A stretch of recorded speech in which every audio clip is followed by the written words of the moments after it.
Hello നമസ്കാരം, ഞാൻ Akbar, civil engineering consultant. ഇന്ന് നമുക്ക് കോമൺ ആയിട്ട് കണ്ടുവരുന്ന ബിൽഡിംഗ് ഡാമേജസിനെ കുറിച്ച് ഡിസ്കസ് ചെയ്യാം. അതിൽ മെയിനായിട്ട് നമ്മൾ കണ്ടുവരുന്നത് ക്രാക്സ്. ഈ വിള്ളലുകൾ പല കാരണങ്ങളാൽ വരാം. സ്ട്രക്ചറൽ ഇഷ്യൂസ് ആവാം, സെറ്റിൽമെന്റ് ഇഷ്യൂസ് ആവാം, ടെമ്പറേച്ചർ വേരിയേഷൻസ് ആവാം, അങ്ങനെ പല കാരണങ്ങളാൽ ക്രാക്സ് വരാം.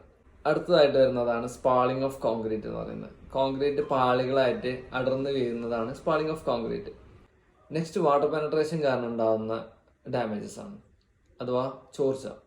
ഇത് ലീക്കേജ് ആവാം, ചിലപ്പോൾ സീപ്പേജ് ആയിട്ട് കാണാം, ഡാംനെസ് ആയിട്ട് കാണാം. ഇതാണ് പിന്നീട് എഫ്ലോറസൻസ് ആയിട്ടും ലീച്ചിങ് ആയിട്ടും നമ്മൾ കാണപ്പെടുന്നത്. കൂടാതെ സ്ട്രക്ചറൽ ഫെയിലർ ആയും കെമിക്കൽ അറ്റാക്സ് ആയും ബിൽഡിങ്ങിന് ഇന്റേണലി ആൻഡ് എക്സ്റ്റേണലി ഒരുപാട് ഡാമേജസ് സംഭവിക്കാറുണ്ട്. ഇതിനോരോന്നും ട്രീറ്റ് ചെയ്യാൻ സ്പെസിഫിക് ആയിട്ടുള്ള ട്രീറ്റ്മെന്റ് മെത്തേഡ്സ് ഉണ്ട്.